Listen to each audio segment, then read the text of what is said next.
보실 성경 말씀은 마가복음 1장 15절을 보시겠습니다.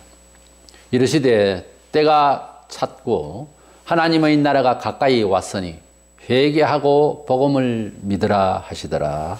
아멘. 우리가 예수님을 믿는다고 하는 것은 그분을 의지하고 인생을 살겠다 하는 종교적 차원에서 해석이 되어질 수가 있는데, 성경적인 믿음은 예수님이 내 생의 전부다 라고 믿는 것입니다. 근데 그것이 그렇게 되어지는 각오나 무슨 의지, 사람의 생각의 차이, 이런 것이 아니고 오래 믿는다고 되는 것도 아니에요. 믿을 바에 처음부터 그렇게 생각하고 믿으라는 것이 굉장히 부담이 되잖아요. 나는 그냥 종교인으로서 예수 믿고 사는데 도움되기 위해서 믿으려고 하는데, 그렇게까지 요구하면은 내가 아직 그렇게까지 무슨 교주같이 믿어야 되는 것도 아니고 저는 그렇게 못 믿습니다, 이럴 수가 있어요. 그러나 그렇게 믿는다고 더 손해가 된다든가 이런 또 차원은 아니에요. 어쨌든 예수님을 믿는다라고 하는 것은 엄청난 변화가 필요합니다. 근데 그것이 사람이 일일이 하나씩 조정을 해나갈 수 있는 그런 변화는 아니에요. 아무튼 예수님을 믿는다라고 하는 것은 큰 혁신이 따릅니다. 누구나 그런 경우가 생기는데 그런 경험이 없는 사람도 많이 있어요. 예수님께서 여러 가지 믿으라 하시고 여러 권유의 말씀이 있는데, 그 중에서 회개하고 믿으라는 말씀, 이 말씀은 우리가 하나님께 나아가는 기본적인 자세로 말씀을 하신 것인데, 이 회개와 믿음이라는 주제로 말씀을 나누고자 합니다. 먼저 성경적인 믿음은 절대로 기독교를 한 종교로서의 믿음은 아닙니다.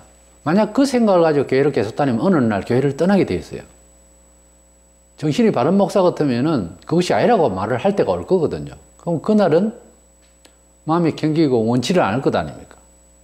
그래서 교회를 떠나게 되는 수가 발생합니다. 성경에서 말하는 예수를 믿는다, 예수 믿고 천국을 믿는다라고 하는 그 믿음은 회개를 통해서 얻어지는 결과예요. 사실은 내가 예수님을 믿는다라는 말은 심적 동기로 보면은 예수께 죄를 회개했다는 뜻이에요. 근데 그 회개를 했다는 그 회개가 어떤 거냐는 거지. 그 회개를 하게 되면은 예수님을 나의 생명의 주님으로, 또 천국을 믿고 하는 이 모든 것들을 다 이제 한꺼번에 다 믿게 되는 거예요. 하나씩 배우는 것이 아니고. 사도행전 2장 38절에 너희가 회개하여 각각 예수 그리스도의 이름으로 세례를 받고 죄 사함을 받으라. 그래야 하면 성령의 선물을 받으리니. 회개하고 죄 사함을 받으면 성령의 선물을 받는다. 회개하고 그래서 죄 사함을 얻으면은 성령이 우리 속에 오셔서 하나님 나라도 알게 하고, 그리고 예수님을 믿고 이 세상에 살아가는데도 은총을 받게 하시는 그런 지혜와 그런 믿음을 주신다는 거죠. 그래서 예수님을 믿는다라고 하는 것은 멀쩡한 정신으로 그냥 교회를 절에 찾아가듯이, 오늘 무슨 종교문화에 찾아가서 참석을 하듯이 그리고 예배하고 이런 것이 아니고, 예수님을 내 구주로 믿는다라고 하는 것은 사회적 도덕성으로 말하자면은 반성하고 착하게 살게 됐다, 이런 뜻이 차라리 가깝습니다. 회개했다는 말은 죄를 회개했다는 말인과 동시에 삶의 목표에 대해서 탐심과 세속적인 자기 이기심을 버리고 공의롭고 정말 인간으로서 가질 수 있는 존귀한 그런 목적의식을 가지고 살게 됐다는 말과 같은 이야기입니다. 그 예수 믿는다는 사람이 매일 생각하는 게, 기도하는 게 관심이 땅의 것이나 있고 이런 것 같으면은 그건 회개한 사람의 정신이 아닙니다. 그가 눈물을 흘리고 어떤 설교나 뭐에 감동을 받았다 하더라도 변화가 없으면은, 그런 열매가 없으면은 곤란하죠. 그래서 열매라고 하는 것이 없는 회개, 그것은 정상적인 믿음이 들어가지를 않았다는 이야기예요. 믿음이 정말 뭐냐? 믿음은 실효적으로 볼 때는 어떤 생명력을 가지고 있는 것이지 인식이나 관념이 아닙니다. 정말 믿었다라고 하는 것은 무언가를 본 거예요. 무언가를 들커덕 체험한 거예요.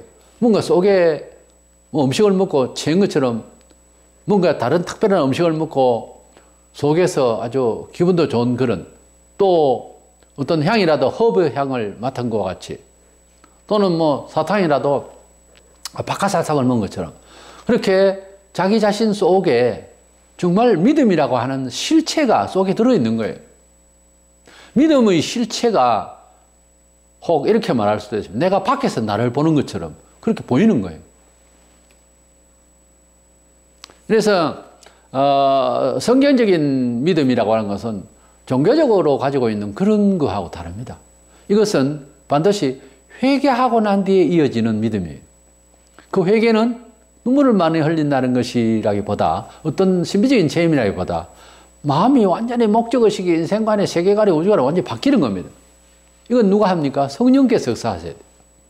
성령은 어떤 자에게 역사하십니까? 죄를 회개하는 자에게 역사하십니다. 성령의 우리를 누구나 다 죄인이라 그럽니다. 어떤 사람은 제가 죄인 맞죠? 이렇게 생각하는 사람이 있고, 어떤 사람은 내가 뭔 죄인인데? 이러고 앉아있다 이겁니다. 그러면은 내가 죄인이라고 하는 사람에게 역사하시기를 원하지, 자기가 아직 죄인이라고 생각 안 하는데 마음이 차돌같이 해가지고 난 뭐 보통 사람이야, 난 보통 사람입니다, 이렇게 생각해버리면은 백날 교회를 와도 성령님의 감화라는 것을 뭔지를 몰라요. 성령님의 감화는 근본적으로 사람을 빛을 비추어서 완전히 사람이 자기 자신이 얼마나 못났고 추하고 탐심가요 이기자요, 얼마나 개인주의고 얼마나 사악한지를 알게 합니다. 그것을 정말 한번 알게 되면은 사람은 죄인이라는 것을 평생 고백할 수 있죠. 그리고 우리가 당사자가 아니라서 모르겠지만은 태어날 때부터 앞을 보지 못하는 맹인이다. 근데 맹인이 눈을 떴다고 생각해보세요. 우리 세상 천지 만물을 보고 산과 들을 보지만은 정말 멋있는 데 가서 여행을 하면서 그것을 볼 때 눈이 열릴 정도로 정말 이런 데가 있냐고 감탄하잖아요. 우리 계절 따라서 자연의 변화에서 꽃들과 나무들의 색깔 이런 거 보면서도 감탄하잖아요. 우리 눈이 열린다 그러고 뭐 그러잖아요. 좋은 소식을 들어도 눈이 확 열리고, 나쁜 소식을 들으면 눈이 캄캄하고 뭐 그런 게 있잖아요. 우리 마음이 성령께서 오시면은 생명의 빛으로 오시거든요. 예수님은 세상에 빛을 주시러 오셨고 빛이시고 생명의 빛을 주신다고 그랬어요. 요한복음에. 그래서 예수님께서는 생명의 빛으로 오셨기 때문에 우리가 예수님을 믿는다라고 하는 것은 어떤 관념이나 종교적으로 어떤 교주를 믿는다는 차원이 아니고 생명의 빛을 받아야 됩니다. 이것은 특수한 사람에게 임하는 것이 아니라 죄를 회개하는 자에게 다 임하는 것입니다. 회개가 금방 안 돼요. 너무나도 우리는 죄와 허물로 뒤덮여져 있기 때문에 묵은 때가 금방 지워지지 않잖아요. 오랫동안 물에 불었다가, 나는 촌에서 자라서 때도 몸에 많이 목욕시설이 잘 되어 있지 않고 또 날 샤워하고 그럴 처지가 안 해요. 촌에서 일터에서 일하고 이러다 보면. 그리고 기름기도 없이 자랐기 때문에 손이 트고 때도 있고 살도 트고 그렇게 자랐어요. 우리가 예수를 떠나서 이 세상 살아가는데 오만 세상에 쓰잘데기 없는 것들로 때가 묻고요. 그리고 아름다운 생각이 아닌 안 좋은 생각으로 쩍쩍 갈라져가 있고, 제가 어릴 때 손이 트고 하는 소죽을 끓이면서 따뜻한 데다가 물을 불어서 손도 씻기도 하고 따신 열기도 넣기도 하고 이렇게 자랐습니다만은 목욕하는 시간도 잘 없고 하니까요, 촌에서. 그래서 우리가 하나님 앞으로 나온다고 하는 것은 성령을 받는다는 말이고, 성령을 받는다는 말은 결국은 내가 죄를 회개한다는 말인데, 너무나도 죄와 허물로 묵은 때가 가득 찼기 때문에 사람이 내가 죄가 별로 없어서 회개가 안 되는 것은 아니에요. 회개가 잘 안 되고 점잖은 사람일수록 더 죄가 많을 수도 있어요. 본인이 회개하게 되면요, 완전 쓰러집니다. 다른 사람보다 자기가 대가 더 많아도 죄가 없는 것 같이 여겨질 수도 있는 거예요, 사람은. 근데 그게 아니라는 거죠, 제 말은. 잘못 알고 있는 거예요, 본인이. 그래서 성경적인 믿음은 기독교를 종교로 보는 것이 아니고 죄를 회개했다는 흔적이, 죄를 회개했다는 경험이, 마음이 완전히 바뀌어졌다는 그런 것이 있어야 제대로 된 믿음이다 하는 것이죠. 두 번째로 그에 반해서 믿는데 회개가 안 된다고 한다면요. 안 된다고 한다면은 정상적인 믿음의 상태가 아니에요. 회개에 대해서 돌이켜서 하나님의 뜻대로 살고자 하는, 그래서 뉘우침도 있고 잘못한 사람이 생각나고 자기가 거짓말하는 거 생각나고 마음이 아프고 갑자기 그런 도덕심이 확 생기는 거예요. 그래서 회개하고 잘못을 뉘우치고 하는 이런 것이 없이 나는 예수님을 믿습니다 한다면 그건 정상적인 믿음이 아니에요.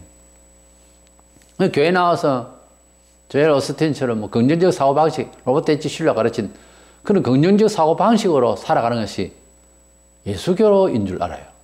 그래서 이 세상을 잘 살아가는 방법은 긍정적으로 살아야 된다. 예수도 긍정적으로 믿는, 그거는 예수를 믿는 게 아니에요. 죄를 지어놓고 긍정적으로 무슨 생각하냐, 회개를 해야지. 부정적으로 생각해야지. 자기 자신을 때로는 부정할 수도 있어야지. 어떻게 맨날 긍정적 사고로 살아요? 그건 사기꾼이 생각하는 거예요. 그거는 속이는 일입니다. 그것은 기만하는 거예요. 자기와 사회에. 누가복음 7장 47절에 보면 이러므로 내가 네게 말하노니 그의 많은 죄가 사하여졌도다. 이는 그의 사랑함이 많음이라. 사함을 받은 일이 적은 자는 적게 사랑하느니라. 주님이 어떤 집에 방문을 했을 때에 한 여인이, 죄인인 한 여자가 눈물로써 주님의 발을 씻고 그럽니다. 그런 모습을 보면서 향유를 부어서 닦아드리고 하는 이런 모습을 보면서 주님이 뭐라 했나?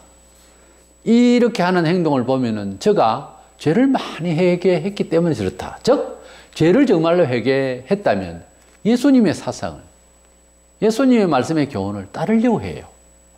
죄를 회개한 사람은 나는 믿음이 없었어, 은혜가 없었어, 은혜를 못 받았어, 이게 아니고, 죄를 회개를 하지 않은 사람은 예수님의 말씀대로 순종을 잘 안 하려고 그래요. 안 됩니다, 그게. 죄를 회개한 사람, 예, 그래 하죠. 주님의 뜻이라면 그렇게 하죠. 이렇게 됩니다. 그래서 주님을 사랑하는 건 뭐죠? 예배당을 많이 오고 찬송을 크게 부르짖는 겁니까? 주님을 사랑하는 것은 이 여인이 주님 앞에서 향유를 부어서 또 눈물로서 발을 닦아드리고 하는 이런 모습처럼 주님을 진심으로 사랑하는 태도가 보여야 됩니다. 예수님을 사랑하면서 현실적으로 교회를 출석을 잘 하고 예배를 잘 드리고 하나님의 말씀을 읽고 보고 간절히 알려고 그러고, 그래서 예수 믿는 사람의 태도를 취하려고 하다 보면 먼저 믿는 사람 폼까지도 닮으려고 합니다. 목사님이 성경책을 옆을 탁 끼고 다니면 자기도 그렇게 닮아요. 예수님을 사랑하면 예수님이 원하시는 대로 교회 상식으로, 교회 모습으로 살려고 해요. 그런데 예수님을 사랑한다 하면서 교회 중심적인 생활을 패턴이 안 되고, 예배당하고 뚝 떨어져 있고, 너무 멀어서 새벽기도 못 나가겠다, 뭐 이런 식. 그래서 우리는 하나님을 사랑한다고 하는 것은 하나님의 계명을 지키는 것이라는 말은 하나님을 사랑하기 때문에, 사람과의 사랑하는 그 사랑도요, 그 관계 형성이, 진정성은 그 사람 말을 들어주는 거예요.